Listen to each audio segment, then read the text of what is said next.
Gracias. Si Cristo no resucitó, vana es entonces nuestra predicación y vana es también nuestra fe. 1 Corintios 15, 14. Ese es el lema con el cual quiero trabajar con ustedes esta mañana.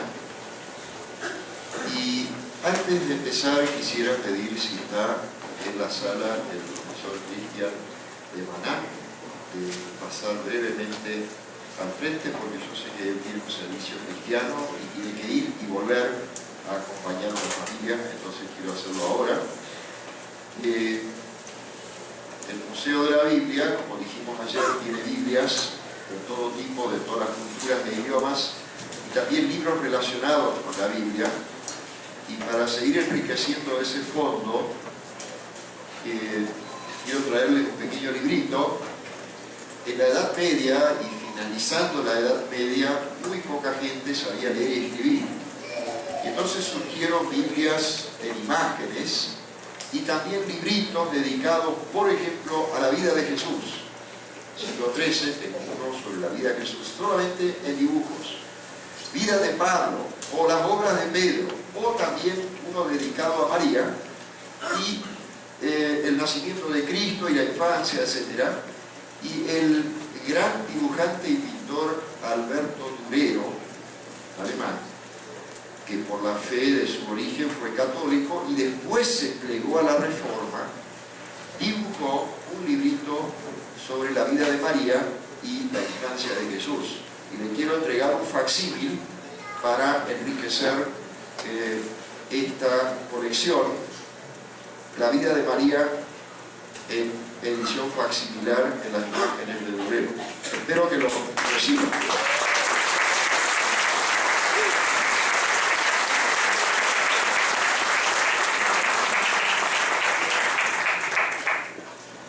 Para explicarles una edición facsimilar, para hacerla se toma fotografías exactas del original y se los pasa a un papel en lo posible del mismo tipo y entonces ese libro es una especie de copia auténtica del original, porque los originales son impagables. Pero para que todo el mundo pueda apreciar obras cumbres de la cultura humana, se hacen estas ediciones facsimilares. El dato con el que nosotros partimos es nuestra fe en el resucitado, en su resurrección y en nuestra propia resurrección. Eso se forma en nosotros por la predicación, como dice Pablo, que la fe se forma por el oír. Y el oír se basa en la palabra de Dios. Ese es el hecho fundamental y fundante. Y si esa fe puede ser afirmada mediante el estudio de la Escritura, excelente. Para eso se escribieron esos textos. Hemos visto ayer al final del Evangelio de Juan que todo esto se escribió desde la fe, para despertar fe y para afirmar la fe. Entonces, no es algo vano dedicarse a un estudio intensivo de la Escritura. Y lo digo así porque de vez en cuando surge alguna idea de que con alguna predicación ya alcanza, y para qué tanto estudio, y para qué dedicarse a ver lo que dice la Escritura, si ya se predicó, ya está la fe. Pero si los mismos evangelistas insisten que ellos escribieron sus obras tanto para suscitar fe en Jesús, el Cristo, el Salvador, y también para afirmar esa fe, para darles seguridad, tenemos que tomarlo en serio. Y sería casi un acto de irrespetuosidad, un acto irrespetuoso decir, ¿para qué estudiar eso? La salvación no se forma por el estudio, eso está claro, pero la fe se puede fortalecer con el estudio. Y en ese marco vamos a estudiar hoy. Fíjense lo que dice Lucas en el prólogo, dedicado, ustedes saben a quién se dedicó su libro, al Teófilo. Él dice que él investigó y puso todo así en orden por escrito, para que conozcas la seguridad de las cosas en las que has sido instruido. Y la palabra que usa ahí, seguridad, es muy llamativa. Muy llamativa. Porque la duda humana está presente en cualquiera y puede aflorar. Y para eso tenemos las Escrituras para que se nos responda a las dudas. Y entonces, si este análisis de los textos puede ayudarnos a dar razón de esa fe y de esa esperanza, como dice una epístola, la razón de la esperanza, mejor aún. Y también quizás pueda ir al encuentro de una persona que busca, porque a veces uno tiene preguntas, y ayer surgieron varias preguntas. Si una persona investiga y pregunta, y entonces voy a hacer ahora, en esta hora, con ustedes un repaso de elementos bíblicos, exegéticos e históricos para el estudio de la temática de ese misterio de una tumba abierta y sin cadáver, y el gran misterio de la resurrección. Está claro que el acercamiento básico es por la fe, y si a eso le podemos agregar algo de estudio, en buena hora. Y hago esta aclaración porque en la historia de la investigación de la Biblia hubo exégetas, investigadores, comentaristas, teólogos que cuestionaron la resurrección. Cuando ellos son los que deben investigarla y facilitar la fe, la han cuestionado. Han dicho, en realidad, algunas barbaridades académicas y bíblicas. Por ejemplo, de que todo el relato de la tumba es un invento. Porque creían en una resurrección, entonces, claro, resurrección se tiene que relacionar con una tumba ya vacía, y entonces alguien se puso a inventar ese relato y lo contaba y después ya quedó así. Otros han dicho que eso eran visiones subjetivas.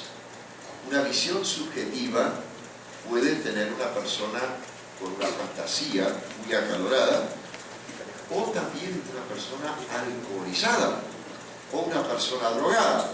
Se le aparecen cosas, ve cosas. El alcohólico, en su fase ya casi terminal, suele tener visiones de animales, eso se llama zoopsia, y ve animales y cree que son reales. Ellos han llegado a decir que las supuestas manifestaciones del resucitado eran visiones subjetivas. Cuando en la Biblia hay una palabra para visiones, que es orama, pero en ninguna de estas se aplica a Jesús. Es como que la resurrección molesta. Y a lo largo de la historia siempre había uno u otro, y en la edad, digamos, moderna y contemporánea esto se multiplicó, se intensivó, que querían cuestionar la resurrección. Ya en la época de Pablo. Por eso ese texto que les leí, si Cristo no resucitó, vana es entonces nuestra predicación y vana es también nuestra fe. Y me tomé el trabajo de tratar de ver esos argumentos y de compararlos con los textos, a ver qué es lo que dicen los textos mismos. Y hago un listado, no les voy a decir cuántos argumentos, pero van a ser unos cuantos, que muestra que uno puede confiar plenamente en la certeza de lo que dicen los textos. En primer lugar, en aquella época, igual que hoy, cada cultura maneja sus idiomas, su lengua o sus lenguas. Y los judíos, ya de lengua griega, manejaban algunos términos para hablar de una resurrección real, no una fantasía, real. Y eran sobre todo dos términos, dos verbos griegos, que se llaman en griego anistemi, que es levantar, pararse, resucitar, y el verbo griego egeiro, que significa despertar o despertarse, pararse, resucitar, siempre en sentido físico. Si nosotros hoy decimos que algún trasnochado resucitó alguna idea del siglo XIX, ahí hacemos un uso simbólico, metafórico de la palabra resucitar. Pero cuando en aquella cultura de la época bíblica se usaba el término resucitar, en cualquiera de estas dos, Anisemi y Egeiro, hablaban de una resurrección real, no simbólica. Entonces la primera puerta de entrada a un texto es el lenguaje, hay que estudiar lo que dice el lenguaje. Y estos términos que usan todos los textos, los 4 evangelios, Hechos y también los apóstoles, hablan de una resurrección real, no una imagen ni una visión, tampoco es un fenómeno psicológico, porque la persona, como dije hoy, ya sea con una fantasía muy desarrollada o bajo influjo de un hongo o de alcohol o de una droga, puede tener visiones. Pero el lenguaje de la visión es totalmente distinto, y cuando la Biblia habla de la resurrección de Jesús, habla de una resurrección real. En ese contexto cultural y lingüístico, usar esas palabras significaba la vida nueva de un cadáver y su salida de la tumba. En segundo lugar, los discípulos, empezando con María Magdalena y después toda la iglesia, ya en las primeras semanas empezaron a salir a hablar de la resurrección de Jesucristo. Jamás hubieran podido decir eso si alguien contrario hubiera podido decir: es mentira porque allá está el cadáver. ¿Se entiende el argumento? La predicación de la resurrección no se hubiera podido divulgar si los enemigos hubieran podido mostrar el cadáver. La mentalidad judía tampoco puede aceptar esa dicotomía inventada por la teología moderna, porque hay algunos que han dicho que el cadáver de Jesús se pudrió en la tumba, pero igual se puede decir que resucitó. Resucitó en la predicación, resucitó en la obra que continuó. Entonces estamos hablando de un Jesús dividido, de un cuerpo que se murió y después quedaron los huesos y después no quedó más nada, y de otro Jesús que vive ahí donde se lo predica, donde se habla, vive en la palabra. Un famoso teólogo de apellido Bultmann llegó a decir: Jesús resucitó en la palabra, y no interesa si resucitó realmente, sino por la palabra alcanza. Eso es una dicotomía, es una división de un mensaje que los textos no permiten hacer. Siguiente punto. El comienzo de las reuniones cristianas, que ya en el Evangelio de Juan dice que se reunieron en la noche de aquel día y a la semana de vuelta, y después hay en el libro de los Hechos algunas menciones que se reunían el primer día de la semana.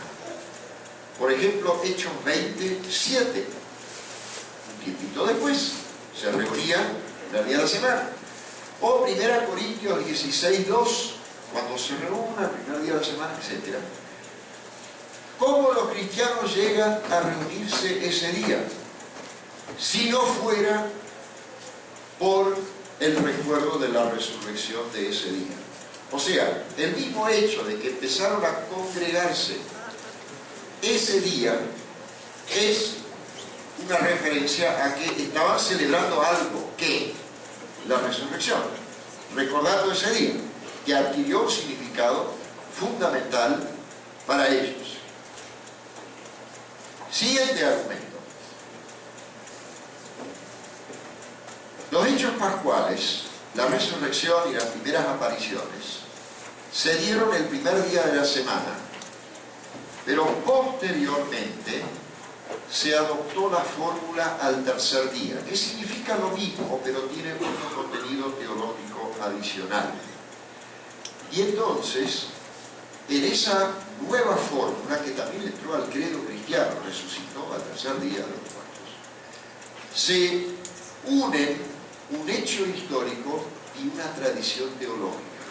O sea, primero se habló del primer día y después el tercer día después de la muerte. Ahí se combina un recuerdo histórico con una interpretación teológica. Otro argumento para fortalecer la fe en la resurrección. Los sinópticos tienen muchos materiales que no están en Juan. Y Juan, por su parte, tiene varios discursos de Jesús que no están en los sinópticos. Y toda la estructuración de su evangelio es diferente de Mateo, Marcos y Lucas.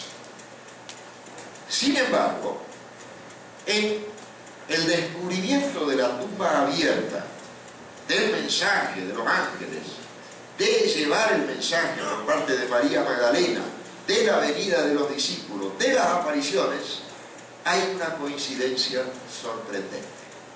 Sin que Juan haya copiado de los otros y sin que los otros hayan copiado de Juan, sin embargo, esos hechos que eran los más importantes para ellos se basan en la misma transmisión.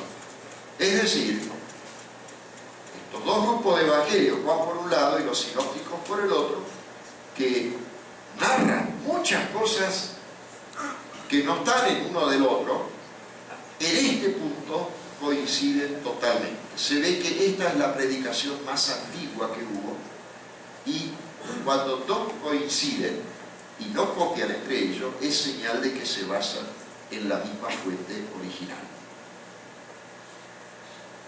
Otro argumento es que la historia de la tumba abierta y sin cadáver y con un mensaje hablan un lenguaje histórico y no un lenguaje interpretado muy posteriormente, porque cuando se va el tiempo uno le va agregando, ¿no es cierto? Primero la persona se llama de una forma, después le dicen don, después le dicen señor, después en algunas tradiciones lo santifican y después un santísimo. O sea, siempre se van agregando cosas teológicas, interpretaciones, etc.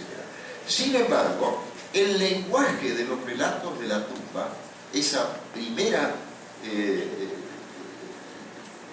elemento que tenemos sobre la resurrección, habla solamente lenguaje histórico, señal de que se basa en una transmisión antiquísima, porque faltan los títulos, faltan la prueba de la profecía y los adornos apocalípticos, falta esto de que irrumpió el nuevo eón, faltan elementos apologéticos. Es simplemente un relato, un testimonio.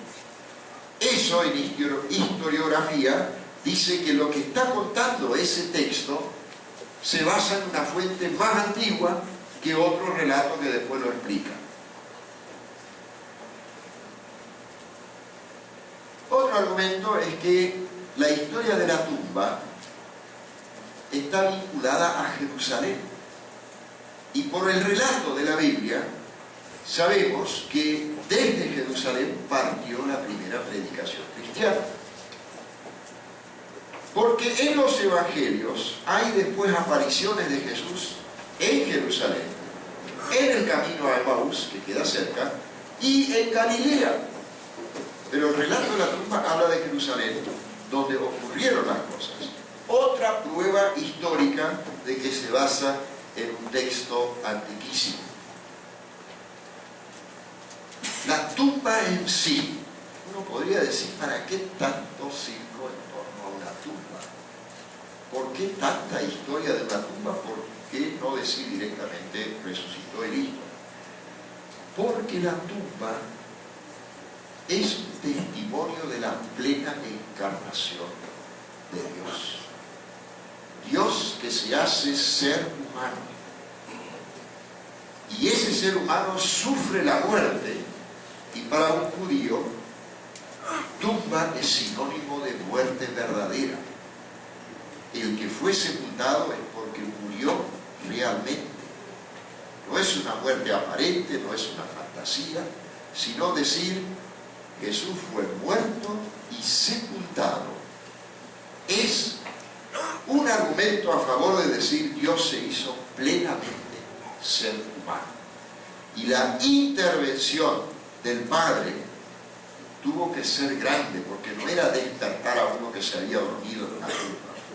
Porque en la tumba además nadie va a ir a dormir. La tumba lleva a un cadáver. Entonces, la historia de la tumba es un elemento a favor de decir, gracias Dios que te hiciste plenamente ser humano y que nos entiende y asumiste todas nuestras debilidades. Asumiste nuestro pecado, lo llevaste a la cruz. Ese era. El otro argumento que refuerza toda esta dimensión histórica es el hecho de que el relato que nos transmite Marcos, que es el evangelista más antiguo, de la pasión y de la tumba, contiene elementos que se formaron en los primerísimos tiempos, no en el año 60 o en el año 90 después de Cristo, sino ahí mismo, en el mismo momento. Por ejemplo, en el rapto de la pasión, Marcos dice el sumo sacerdote, sin nombrarlo.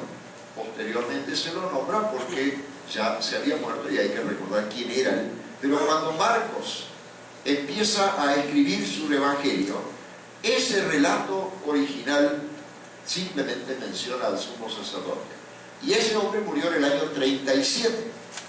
Significa que Marcos recibió ese texto, esa historia que se formó antes del 37. ¿Se entiende el argumento? No es un relato posterior, sino ya ahí en el mismo momento. Hay más. La fórmula primer día de la semana que aparece en los evangelios es más antigua que la fórmula al tercer día, porque la fórmula al tercer día tiene un elemento teológico. La fórmula primer día de la semana es la más antigua. Otro argumento es la situación de las mujeres. Si un autor, pongamos del año 60, 70 o 90 después de Cristo, hubiera querido elaborar un relato ficticio, fraguado, no hubiera puesto mujeres. ¿Por qué no? Hubiera puesto, por ejemplo, a Pedro,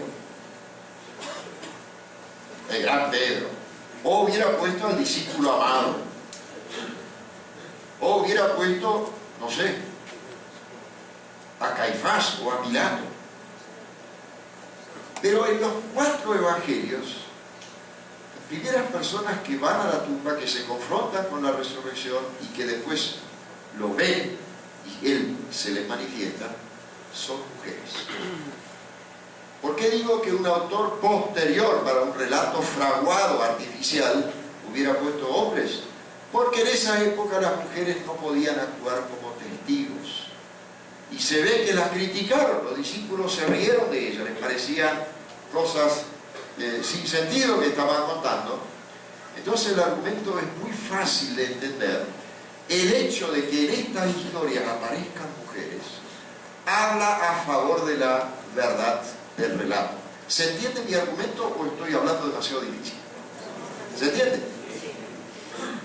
Hacer aparecer personas que no tenían derecho de ser testigos significa que así fue, porque un relato inventado hubiera puesto personas con categoría, con mucho estudio, con mucha fe, con mucho prestigio o con poder, y no a mujeres descalificadas. No descalificadas por Dios ni por Jesús, sino por la tradición judía de esa época, que no aceptaba testimonios de mujeres.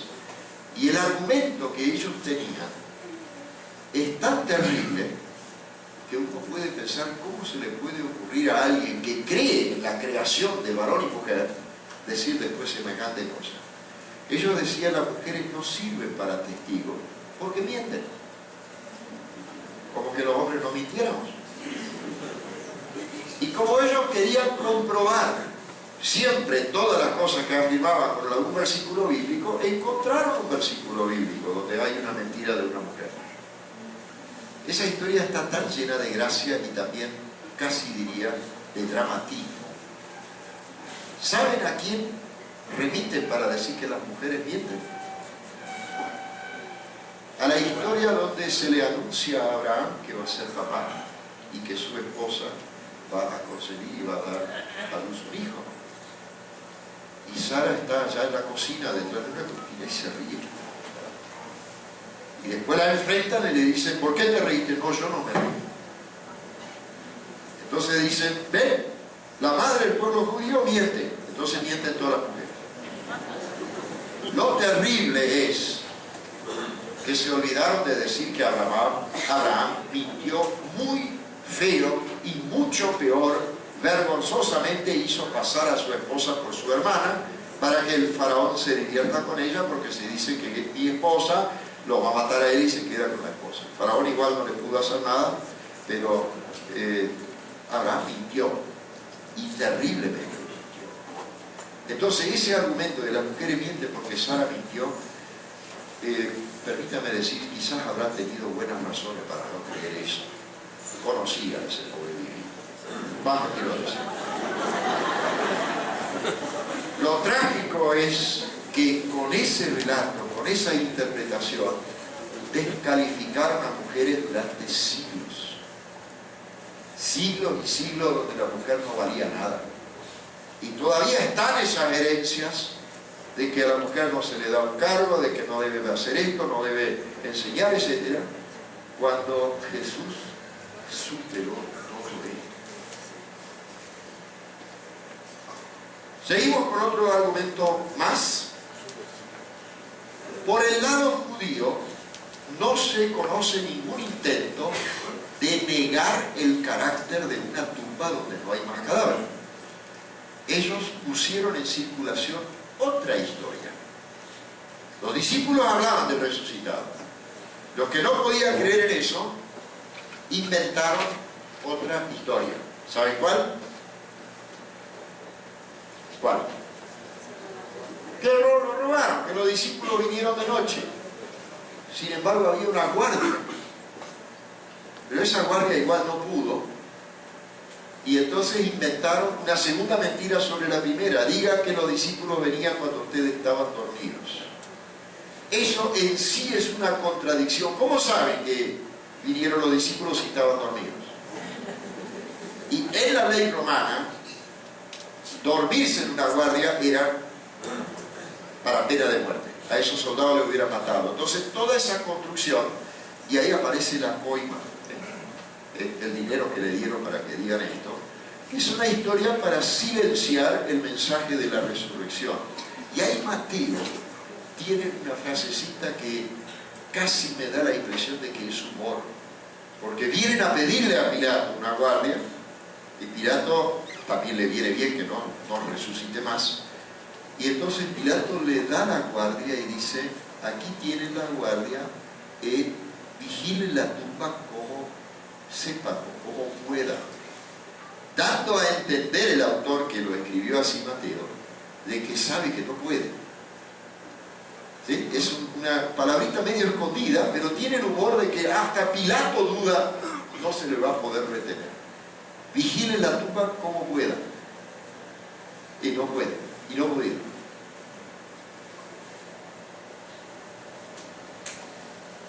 El otro argumento es que no hay ningún indicio de una veneración de un cadáver.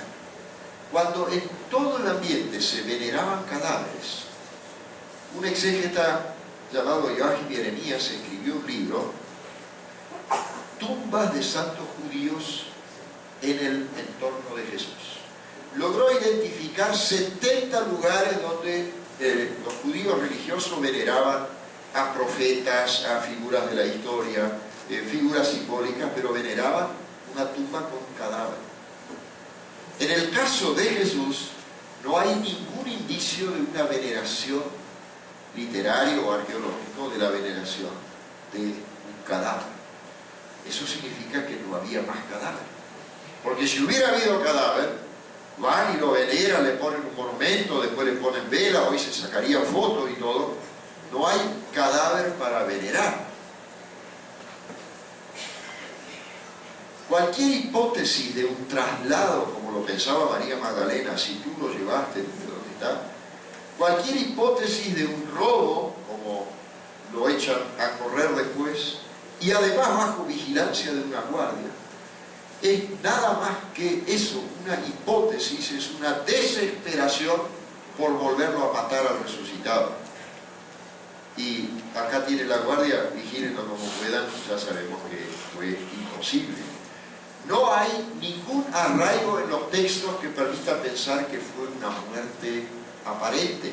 Conocen el término catalepsia, que hay personas que parecen muertas, pero es muerte aparente. Después se despiertan. Eso fue una hipótesis para explicarlo. La hipótesis del robo, la hipótesis del invento, la hipótesis de un traslado, son todas hipótesis que no tienen ningún arraigo en los textos. Lo único que llegan a decir los textos es que el Señor resucitó. Y para eso usan ese lenguaje. Tampoco hay testigos del momento de la resurrección. Si esos relatos hubieran sido fraguados, falsificados, hubieran puesto testigos. Y lo digo así porque en los evangelios apócrifos que se escribieron mucho tiempo después, le ponen testigos, ponen gente que ve cómo Jesús se levanta, cómo sale de la tumba. Hay un evangelio apócrifo de Pedro que dice que bajaron dos ángeles, entraron a la tumba y salieron llevándolo al resucitado, y detrás de ellos iba caminando la cruz. O sea, le empiezan a adornar un montón de fantasías. Es un evangelio apócrifo del siglo II. Los textos bíblicos son sobrios. No hay nada de fantasías, no hay nada de exageración. Entonces, por más que en los textos bíblicos tengamos tradiciones de Jerusalén y de Galilea, por más que haya también distintos nombres, por ejemplo, el Hijo del Hombre, el Mesías parecido a Elías, el Mesías parecido a Moisés, o el iniciador de una nueva creación, el centro siempre es el mismo, el Señor resucitado, al que se le puede dar un montón de nombres y un montón de títulos. Y afirmar, como lo hacen algunas corrientes exegéticas, de que se puede creer en la resurrección aún con un Jesús muerto, es dividir entre un Jesús histórico y un supuesto Cristo de la fe, que es un ser artificial. Si no hay continuidad, no hay identidad entre uno y el otro, el resto es pura fantasía. No se puede creer que la figura histórica de Jesús de Nazaret se haya descompuesto en la tumba y se terminó todo, pero también le cantamos y le rezamos a un Cristo.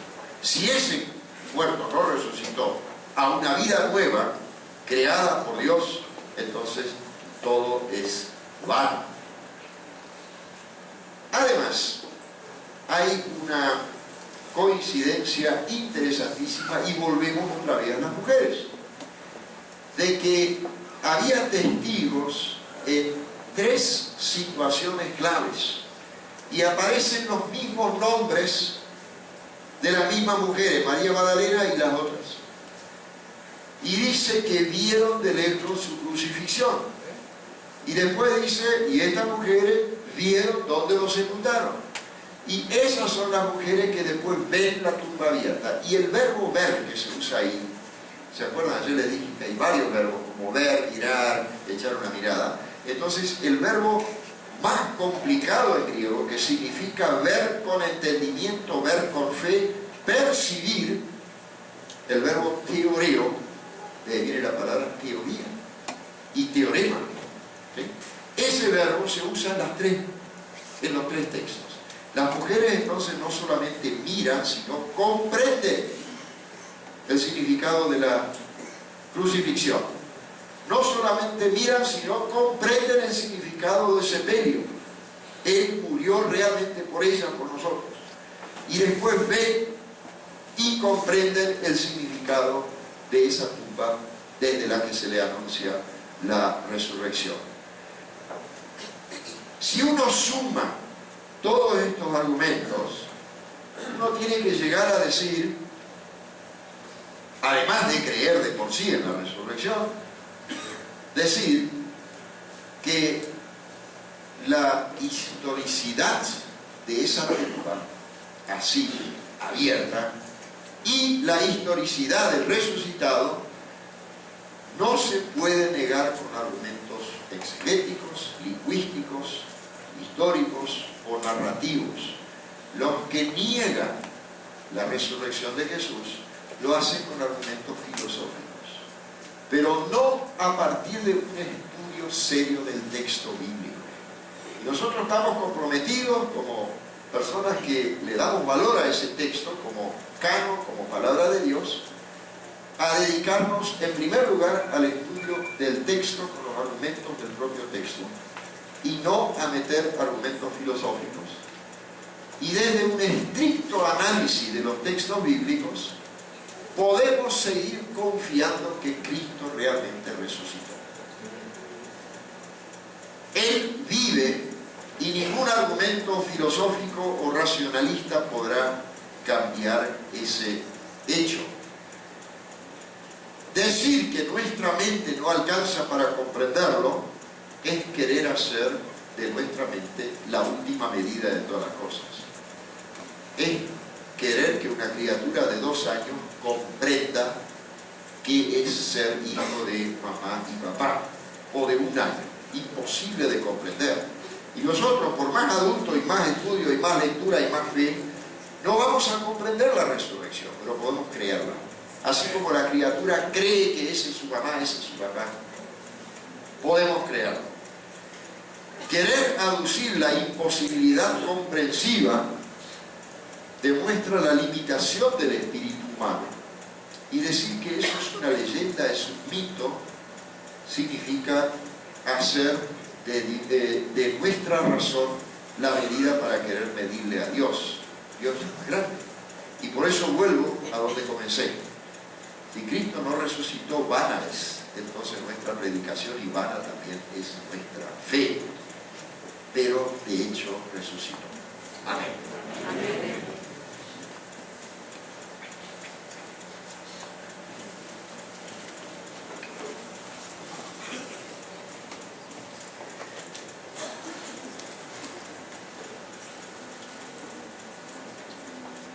¿Hay preguntas, hermanas, hermanos?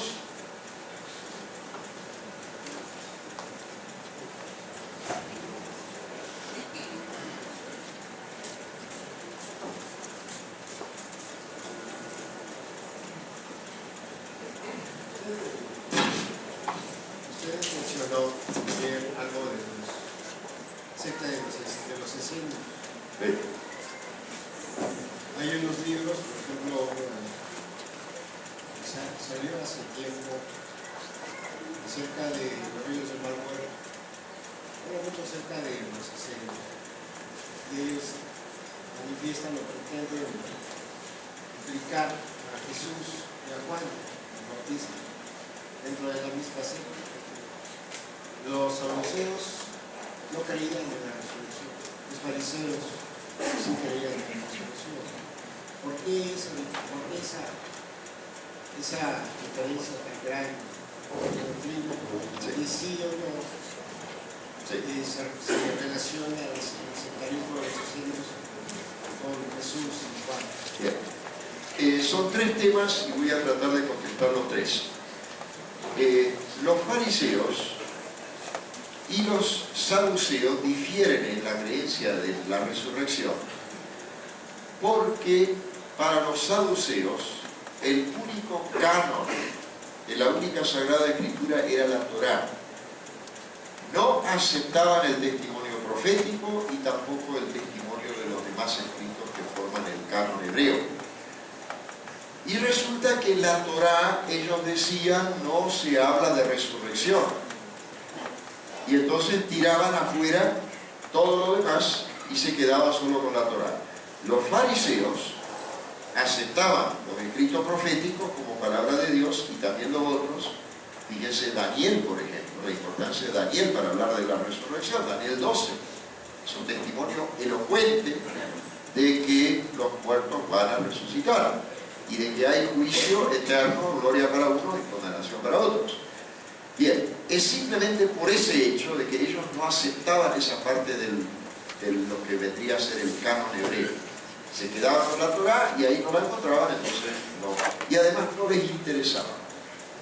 A ellos les interesaba su progreso, su riqueza, eran de la clase más rica, eran los que tenían el mayor poder, entonces no les interesaba. La segunda pregunta. Los esenios y esta comunidad a orillas del Mar Muerto tienen una visión totalmente distinta de la salvación que la que tiene Jesús. Y en parte también distinta de la que tiene Juan el Bautista. Cuando se descubrieron los rollos en 1947, varios enseguida dijeron, ahí está la explicación del Nuevo Testamento, ahora sabemos de dónde viene Jesús, etc. Y empezaron a publicar cosas, la gente leía esto, pero mientras tanto se ha demostrado que a Juan el Bautista muy difícilmente y a Jesús de ninguna manera se lo puede relacionar con los esenios. Porque los esenios, y particularmente los textos de Qumran, tenían como propósito formar la comunidad de los perfectos en el sentido de pureza. No tocar esto, no comer aquello, aplicarse baños rituales todos los días, vivir en unas comunidades cerradas, no tener ningún contacto con ninguno de afuera, con ningún otro judío y menos aún con paganos. Jesús es totalmente al revés. Forma comunidad con personas maltratadas, con pecadores, con personas con discapacidad, con mujeres, con personas despreciadas y las transforma en la comunidad en hijas e hijos de Dios. Y a sus apóstoles le dicen, vayan a todo el mundo. Es al revés de los esenios. Los esenios se cierran sobre sí mismos, crean su identidad diciendo, nosotros somos los obedientes, los voluntarios para cumplir a la perfección, y usan la palabra esa, de cumplir la Torá a Moisés a la perfección. Amamos a nuestros propios, a los que llamamos hijos de la luz, y tenemos que odiar a los otros que son los hijos de la tiniebla. Jesús lo hace al revés. Junta a los odiados, los transforma y manda a sus discípulos a que lleven ese mensaje y esa transformación a los pueblos de todas las naciones. Entonces Jesús con los esenios, nada que ver.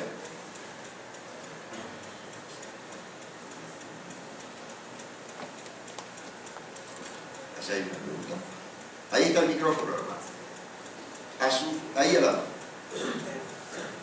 Mi pregunta es, cuando dijo que a la tumba no se va a dormir, sino que ya está muerto. Cuando Cristo va a la tumba de Lázaro, él le dice a los que están ahí presentes que Lázaro no está muerto, sino que duerme. ¿O cómo se duerme? Es muy interesante su pregunta. Pero la diferencia entre la resurrección de Jesús y lo que pasó con Lázaro, que habría que llamar revivificación, es que Jesús ya nunca muere, mientras Lázaro fue despierto por algún tiempo, pero después tuvo que enfrentar en algún momento su muerte. Entonces no es lo mismo la resurrección de Jesús que lo de Lázaro. Igual que el joven de Naín, la hija de Jairo, y en el Nuevo Testamento aquellas personas en general, en Hechos hay dos casos así también. Estos son, digamos, muertos revivificados, vuelven a la vida anterior, pero después en algún momento, claro, que mueren de vuelta. Por eso Jesús puede decir, duerme, porque Él los no va a despertar, pero en el caso de él es efectivamente una muerte física, fisiológica, general de la persona. Y su resurrección no es una revivificación de un cadáver, sino una nueva intervención de Dios. Por eso se dice, Dios lo resucitó de los muertos. Pero es cierto, el término dormir se usa. Pero Jesús también lo usa dentro de un marco pastoral, porque tiene que animar esta fe de estas hermanas que están llorando y a la otra gente, y por eso dice, duerme, porque el que duerme va a despertar. ¿Allá había otra pregunta? Sí, hermano. En los evangelios se dice que María, cuando desciende a la tumba, parece ser que lleva algo para hacer algún preparativo. Sí. Mi pregunta en ese sentido es si, por un lado, los sepelios en ese entonces eran distintos a los que tradicionalmente conocemos hoy, y si entonces faltaba hacer algo para que quedara debajo de la tierra el cuerpo del Señor. La religión judía y las costumbres de esa época habían desarrollado una especie de ritual de ungir un cadáver con ciertas sustancias aromáticas, ciertos perfumes. Nosotros no lo tenemos así en nuestras costumbres, pero por ejemplo el hecho de llevar flores es un rito que se podría asimilar un poco de él. Esto lo que ella y las otras mujeres compraron, esto de las especias aromáticas, etc., era precisamente para ponerlo sobre el muerto. Y eso significa que ellas sabían que se había muerto y que no se esperaba tampoco la resurrección. Porque el que va con ese objetivo a la tumba no cree que va a resucitar. Por eso también ahí se ve que esos relatos sorprenden a las mujeres con un mensaje inesperado. Ellos buscan a un muerto y se van de la tumba con el mensaje de la resurrección y se encuentran con el resucitado. O sea, el mismo texto muestra que la mujer está así como fijada en su mentalidad en torno a un muerto, para ponerle estas bálsamo y sustancias aromáticas, tipo perfumes. Esto se hacía, era una costumbre que lo hacían en todos los casos de sepelio donde podían sepultarlo. No sé si responde la pregunta, es simplemente una costumbre judía, es lo que usted preguntó. Y es una señal de que las mujeres no se esperaban la resurrección. Eso muestra otro detalle muy profundo de esas historias. El mensaje de la resurrección no es una creación humana, sino que es revelación del resucitado a gente que no lo esperaba. Porque a veces si uno espera algo, la fantasía lo produce. Pero ellos no se esperaban eso. Se ve la historia de las mujeres, se ve con los discípulos, se ve con Saulo. Imagínense, Saulo quiere liquidar a todos los que creen eso que para él es insólito, es contrario a su religión. Y lo que menos se esperaba que se le iba a aparecer el resucitado. Y salta con una pregunta, menos mal que la hizo. ¿Qué debo hacer? ¿Quién eres y qué debo hacer? O sea, se somete a esa autoridad inesperada. Entonces, el mensaje de la resurrección se debe a que el resucitado se dio a conocer. Es revelación del propio resucitado, no elaboración de algunas mentes, ni mentes enfermas, ni mentes muy inteligentes, ninguna de las dos. Es revelación del resucitado. Tómalo o déjalo. Créelo o no. Así, bien de sencillo. Acá hay otra pregunta, por favor. Aquí por favor. Sí. Hay un argumento que se refiere a la fórmula del primer día de la semana, que es más antigua que la del tercer día de la semana. Más antigua que decir al tercer día. Exacto. ¿Esto cómo se relaciona con la resurrección? Es que no me quedó muy claro ese argumento. ¿Qué pasa con ese argumento? Sí, ¿qué pasa con ese argumento?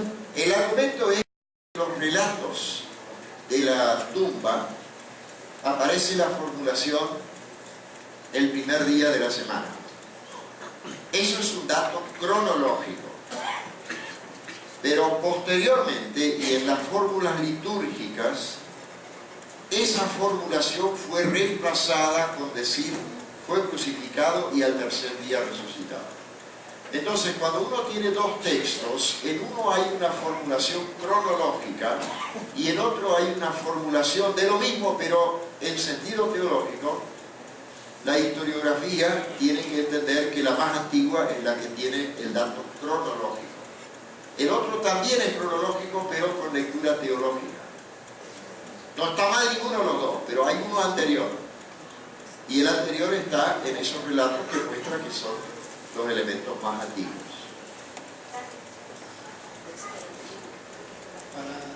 Para hablar del ser de Dios, necesariamente, quizá, podríamos hablar también del no ser Dios. Según Bach, dice eso,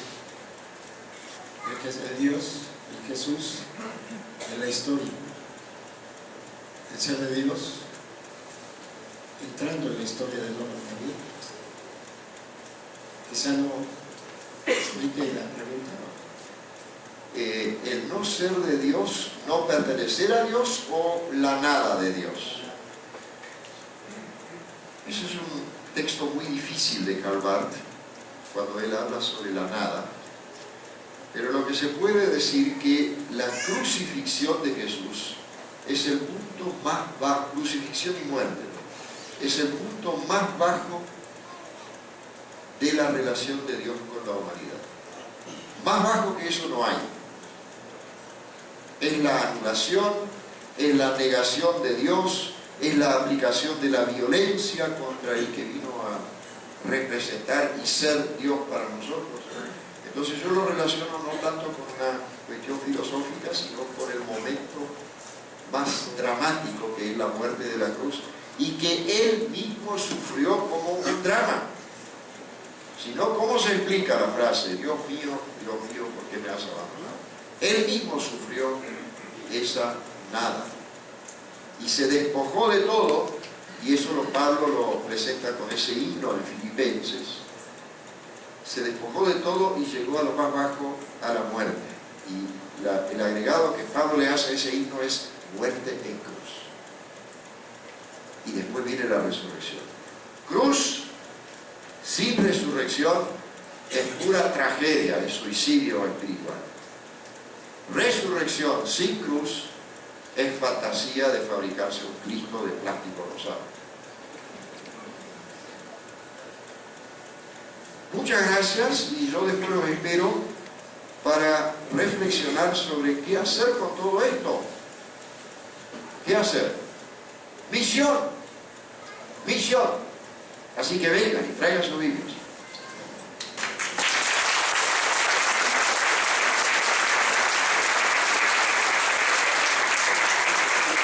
Gracias. Algunos